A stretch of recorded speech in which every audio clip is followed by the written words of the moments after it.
সঠিক। আল্লাহ পাক রব্বুল আলামিন কোরআনে কথা বলেছেন, রাদিয়াল্লাহু আনহু ওয়া রাদু আনহু। আল্লাহ পাক রব্বুল আলামিনের প্রতি সাহাবায়ে কেরাম খুশি, আর আল্লাহ তাআলা সাহাবীদের প্রতি খুশি ছিলেন। এই জন্য জান্নাতুল মুআল্লা, জান্নাতুল বাকি, সারা দুনিয়ায় আল্লাহর নবী সাহাবীদের কবর যেখানে যেখানে রয়েছে, আল্লাহ পাক রব্বুল আলামিন কবরের মধ্যে তাদেরকে মহা সম্মানিত করেছেন। কারণ যেহেতু আল্লাহ তাআলা প্রসেস করে দেয়, অক্ষত রেখে দিয়েছেন। আমার ভাইরা, আরেক দৈনিক কারখানা হলো রানীগ্রামের মাদ্রাসা। এইখানে হাফিজুল কোরআন যারা কোরআন হিফজ করবে, কোরআন পড়বে, নিজেদেরকে গঠন করবে, দুনিয়ায় তাদের জন্য আল্লাহ পাক সম্মান দান করেছেন। কারণ এত বড় ফ্যাক্টরি, আপনি যদি অনলাইনে আপনি যদি কোরআন শরীফ ডাউনলোড দেন, যান্ত্রিক কারণে কোন সময় গোলযোগ দেখা দেয়, ভালো করে শোনা যায় না। কিন্তু রানীগ্রাম এই ছোট্ট হেফজখানায় হাফিজিয়া মাদ্রাসায় একজনের চৌকি নাই, আরেকজনের কান নাই, আরেকজনের হাত নাই, আরেকজনের পা নাই। এই অবস্থায় এইখানে কোরআন হেফজ করে, আপনি শুধু শুরু করে দেবেন, আউযু বিল্লাহি মিনাশ শাইতানির রাজিম, বিসমিল্লাহির রহমানির রহিম বলে শুরু করে দেবেন। বেশি 7-8 ঘন্টা চলবে বেশি। আলহামদুলিল্লাহি রাব্বিল আলামিন থেকে শুরু করে মিনাল জিন্নাতি ওয়ান নাস পর্যন্ত আপনাকে শোনায় দেবেন।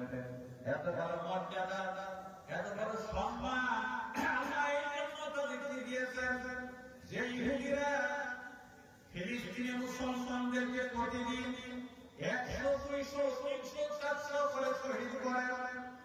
ওই ইহুদিরা বহুবার চেষ্টা করেছে আল্লাহর কোরআনকে বিতর্কিত করার জন্য, কোরআনের মধ্যে ভুল আরবি ঢুকিয়ে দিয়ে আমাদের ঈমান নষ্ট করার জন্য তারা বারবার চেষ্টা করেছে। কিন্তু আমরা কেউ ভুল ধরতে পারি নাই। কোন ইঞ্জিনিয়ার ভুল ধরে নাই, কোন ডাক্তার সাহেব ভুল ধরে নাই, কোন প্রফেসর ভুল ধরে নাই, কোন মন্ত্রী কোন এমপি ভুল ধরে নাই, কোন ইউনিভার্সিটির শিক্ষক ভুল ধরতে পারে নাই।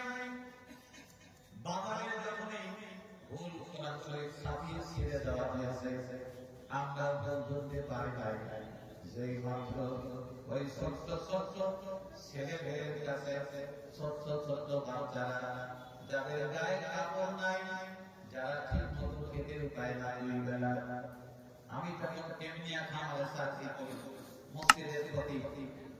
এই সময় আমি ইসলাম করে এই কালের মতো একদিন বাচ্চাদের সাথে করে নিয়ে ওই অফিসের দিকে ঢুকতেছে। বললাম, ভাই কি খবর, কোথায় যান? হুজুর কালেকশনে বের হয়েছে। এত কষ্ট করে এই প্রতিষ্ঠানটাকে ওই ছাত্রদেরকে খেতে দেওয়া হয়। আমি গাড়ি নিয়ে গিয়েছি হেফজখানা দেখার জন্য। রাতের বেলায় দিয়ে দিছে পাতা, একটা কোনরকম ভাঙ্গা কম্বল পেয়ে দেওয়া, ওর উপরে শুয়ে আছে, মাথা কোনটা হাঁটু কোনটা দেখা যাচ্ছে, আর ওপর একটা পাতলা কাপড় দিয়ে সে ওই জায়গায় ঘুমাচ্ছে। এই বাচ্চাটাই যা কেউ খবর নেয় নাই, রানীগ্রামের মানুষও ঠিক মতো খবর নেয় না। সেই বাচ্চাটাই জোর দিয়ে বলে দেয়, হুজুর যে কোরআন শরীফ আমাদের সামনে দেওয়া হয়েছে, হুজুর এই কোরআন শরীফের মধ্যে যে আয়াত আমাদের আগে শেখানো হয়েছিল, আগের আয়াতের সঙ্গে আয়াত মিল নাই। এই কোরআন শরীফের মধ্যে ভুয়া আয়াত ঢোকানো হয়েছে। এটা কোম্পানি কোনটা, কোন কোম্পানি এটা তৈরি করেছে, তার বিরুদ্ধে আলেম ওলামারা আবেদন সোচ্চার হয়েছে, সঙ্গে সঙ্গে বন্ধ হয়েছে। আমাদের ঈমান রক্ষা পেয়েছে ওই ছোট্ট হাফেজ সাহেবের কারণে, হাফেজ সাহেবের মাধ্যমে। আল্লাহ পাক রব্বুল আলামিন এই জন্য কোরআনে কারিমে বললেন, ইন্না নাহনু নাযালনা যিকরা ওয়া ইন্না লাহু লাহাফিজুন।